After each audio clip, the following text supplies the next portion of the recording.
नहमदुहु व नुसल्ली अला रसूलिहिल करीम अम्मा बाद फ़ाऊज़ु बिल्लाहि मिनश शैतानिर रजीम बिस्मिल्लाहिर रहमानिर रहीम। अस्सलामु अलैकुम डियर व्यूअर्स। हमारा आज का टॉपिक है कि अगर कोई शख्स रमज़ानुल मुबारक में किसी रोज़ादार को कुछ भूल कर खाते पीते हुए देखे तो क्या उसे रोज़ा याद दिलाना चाहिए या नहीं। देखिए भाइयों और बहनों, अल्लाह ताला हर भाई बहन पर अपना करम और फजल फरमाए।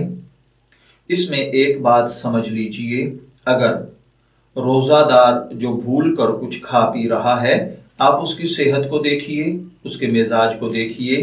अगर तो वो इतना कमज़ोर और नातवां है कि उससे रोज़ा बर्दाश्त नहीं हो रहा और वो खुदा न खास्ता गलती से खा रहा है, तो आप उसको कुछ याद न दिलाएं ताकि उस बेचारे का वजूद बरकरार रह सके और उसको बाद में तकलीफ ना हो। लेकिन अगर खाने वाला सेहतमंद और तंदुरुस्त है और आप समझते हैं कि अगर इसको याद दिला दिया जाए तो इस पर कोई फर्क नहीं पड़ेगा, तो ऐसे शख्स को ये रोज़ा याद दिलाना वाजिब है।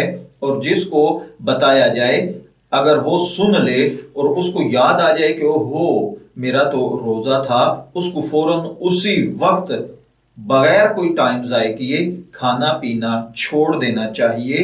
इससे इंशाअल्लाहुल अज़ीज़ अल्लाह वहदहु ला शरीक के हुजूर ये उम्मीद है कि आप पर कोई सवाल नहीं होगा, क्योंकि भूल कर खाने पीने से रोज़ा नहीं टूटता है।